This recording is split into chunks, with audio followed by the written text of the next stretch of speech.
There will be giant earthquakes. Soon after, Bellis will come into direct collision with the Earth. Our world will end. Hey there, movie lovers. So today we're diving into one of the wildest, most ambitious sci-fi adventures ever made, When Worlds Collide from 1951. Yeah, that's the one where Earth is doomed and a handful of people have to race against time to build a rocket ship and escape before two rogue planets crash into us. And let's talk about 12 weird and fascinating facts about when worlds collide. Some of these will blow your mind, I promise. Fact 1. The end of the world, on a budget. You won't believe this, but even though the movie looks massive, the rocket launched, the explosions, the flooding, it was made on a surprisingly tight budget. Paramount Pictures gave them just around $1 million. That might sound like a lot, but for a movie about the end of the world, it was barely enough to cover the basics. So the special effects team had to get super creative. They used miniatures, painted backdrops, and lighting tricks, made the audience into thinking everything was huge and real. And you know what? It worked. Even today, that rocket launch scene still holds up pretty well. Fact 2. George Pal, the mastermind. Now, behind all the destruction and sci-fi wonder was a guy named George Pal. He's the same genius who later gave us the War of the Worlds and the Time Machine. Pal wasn't just a producer, he was a dreamer. He wanted people to see the future, to imagine what it would be like if humanity faced total extinction but still found hope, and that's what makes his movies special. They're not just about the science, they're about the heart. Fact 3. Based on a 1933 novel that saw the future twice. Here's something you might not know. The movie was actually based on a book written in 1933 by Philip Wiley and Edwin Balmer.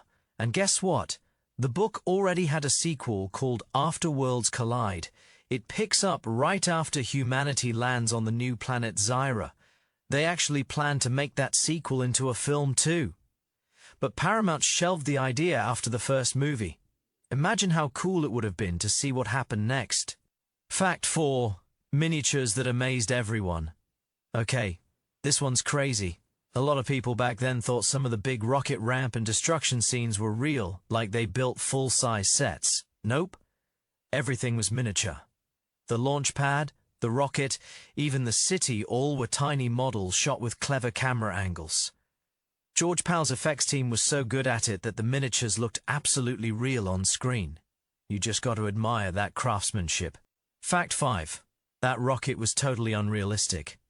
Now, don't get me wrong, that rocket looks awesome. But scientifically? Oh, it's a total mess. It wouldn't fly, it wouldn't even stand straight. The aerodynamics are completely wrong and there's no way it could lift off the way it does in the film. But here's the thing, nobody cared. Back then, people didn't watch sci-fi for realism, they watched it to dream.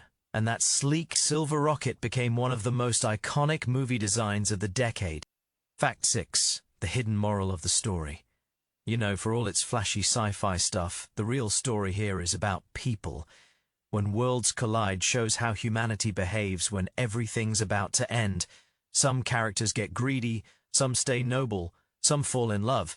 It's not just about survival, it's about who deserves to survive. And that's what gives the movie real emotional weight. It's a reminder that, when faced with disaster, who we truly are comes out. Fact 7. They actually consulted an astronomer. Here's a cool one to make things look believable. The filmmakers actually worked with an astronomical consultant. They wanted the orbits of the rogue planets Bellis and Zyra to feel realistic. So they used real star maps and mathematical projections to figure out how a collision might actually happen. Of course, it's still science fiction, but it's surprisingly thoughtful for a movie from 1951. Fact 8. Homemade sound effects. Now this is pretty wild. The sound effects weren't from any studio library. Nope. The effects team made them from scratch. The deep rumbling of Bellis approaching Earth. It was a mix of slowed-down thunder, a train engine, and even vibrating metal. No digital tools, no computers, just imagination and tape recorders. And the result? A soundscape that's still haunting to this day. Fact 9. The Oscar-winning apocalypse. Believe it or not, When Worlds Collide actually won an Academy Award in 1952 for Best Special Effects. That's huge, especially when you realize everything you see on screen was done manually. The miniature floods, the collapsing bridges, the rocket liftoff, all practical effects, and they look so good that even rival studios took notice. It's kind of poetic, isn't it? They got an Oscar for literally blowing up the world. Fact 10. The New World ending was a trick. Remember that beautiful ending where the survivors step out onto Zyra's glowing surface? Yeah, that wasn't real. It was just a matte painting. And get this. It wasn't even painted for this movie. Paramount reused it from another project, but you got to admit, it worked perfectly. The scene feels peaceful and full of hope after all the destruction, a perfect visual reset for humanity. Fact 11. Hollywood tried to remake it many times. You won't believe how many times Hollywood tried to bring this story back. There were talks in the 1970s, again in the early 2000s, and even Steven Spielberg was involved in one version for DreamWorks. But for one reason or another, it never made it past development. And honestly, maybe that's for the best. The 1951 version has this old-school charm that no modern effects could ever replace. Fact 12. The people made it real. And finally, here's what I think really makes this movie unforgettable. It's not the science or the special effects, it's the people. The movie captures how humans react when everything they know is ending. You see fear, love, selfishness, and hope all packed into 83 minutes. For a movie that's over 7 decades old, that's pretty deep, don't you think? So yeah, When Worlds Collide might be old, but it's still one of those movies that reminds us how fragile and beautiful life can be.